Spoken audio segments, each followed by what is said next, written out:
Monday. For those of you keeping track, it is April 6th. For those of you that have no idea because you've been wearing the same clothes for the last 3 days, that's okay too, no judgment. We're going to go over today the expectations for the next few weeks. Every Monday I plan on posting a video like this one to go over the exercises and skills that I would like you to practice for the week. If you haven't already, check out the virtual learning schedule on Google Classroom. Each week you will be responsible for the following assignments. 1. Watch the Monday video lesson and take the survey after. This will count as your rehearsal preparation grade, now known as your practice preparation grade. 2. Turn in your practice log each week. Submit these on Google Classroom. You will still be asked to do 100 minutes each week to receive full credit. You can count watching this video and any Zoom lessons you might participate in as practice as well. 3. On Thursdays, there will be a Google worksheet with basic music theory skills such as note reading, rhythm reading, key signatures, etc. These will be graded on completion only and will count as 10 points. You can also count time spent on these as practice time. And lastly, on Fridays, upload a video of yourself playing the tech check of the week to Google Classroom. This will also count as a 10-point completion grade.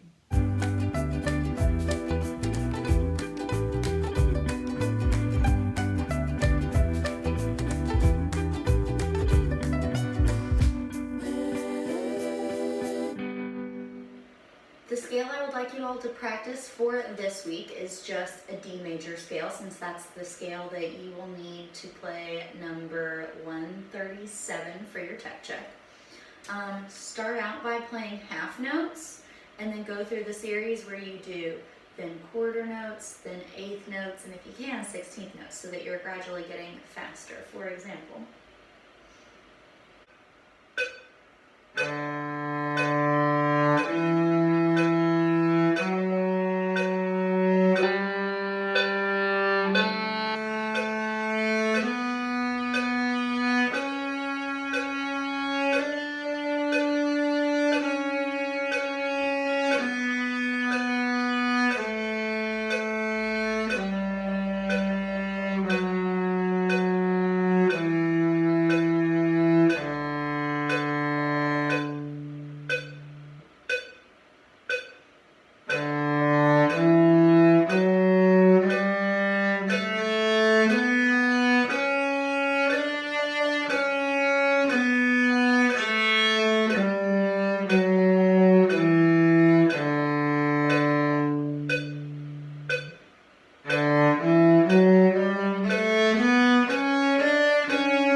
if that moves by too quickly, you can also do a modified sequence where instead of going just from half notes straight to 1 quarter note, you could go half notes and then 2 quarter notes. For example, play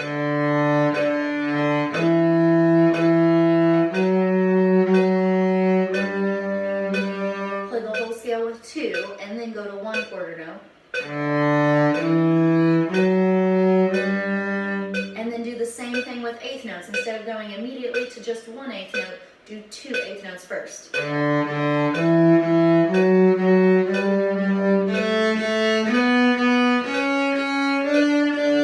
then after that, 1.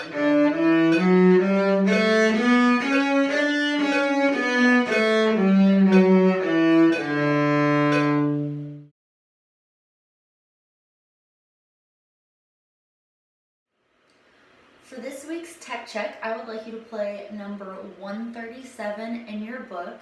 This is Theme and Variations on Baa Baa Black Sheep. You should be familiar with this because this is exactly what we did with Twinkle at the very beginning of the year. So it states a basic melody to begin with, and then it changes that melody in the next several lines, and it wants to know how it's changed. There are 2 types of variation you could have. You could have either a rhythmic variation, or you could have a variation where you actually change some of the notes. So here is Baa Baa Black Sheep.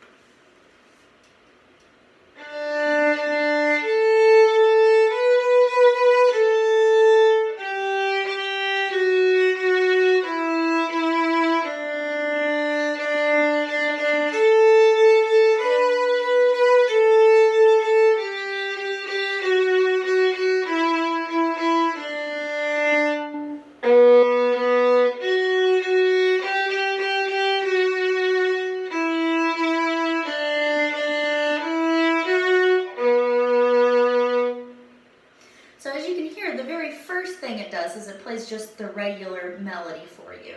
Then in the second variation, in the first variation, it only alters, oh, I lied.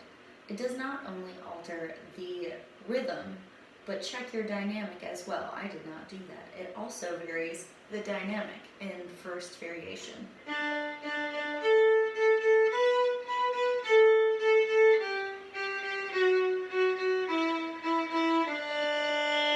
Two things I would do to make that piano happen: I would make sure that I'm in the upper half of my bow and that I'm a little closer to the fingerboard so that I am not putting too much weight into the strings and I'm able to get a better piano dynamic.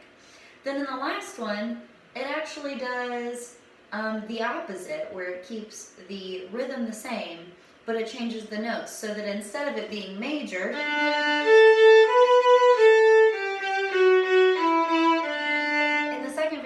now it's in minor.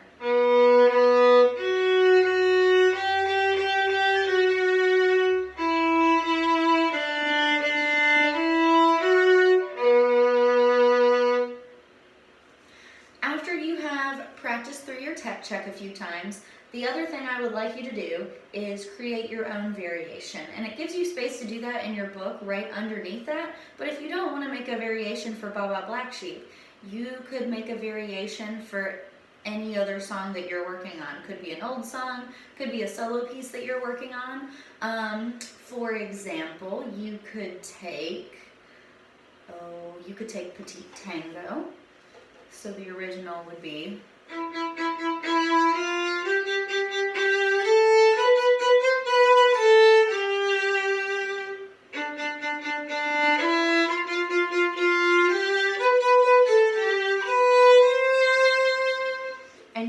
make up either a rhythmic variation of your own,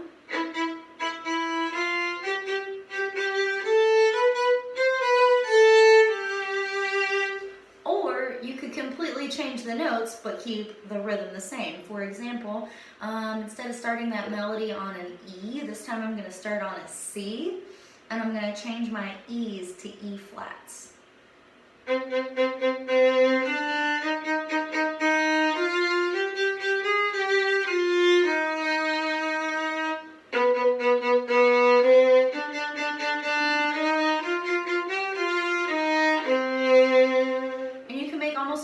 Song just by taking that same idea and starting on a different note and changing your finger pattern a little bit. So experiment on your own with making a new variation of a piece that you already know.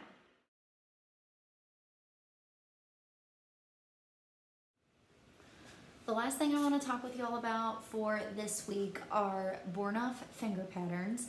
They are named after the guy who invented them, and basically the idea is that every finger pattern has a number, and it's a really quick way for me to communicate with you whether you should have a low 2 or a high 2 or a low 1, etc.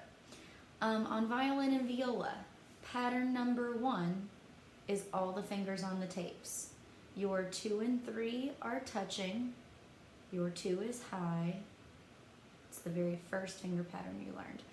Pattern number 2 is the same as pattern 1, except for instead of a high 2, it's a low 2.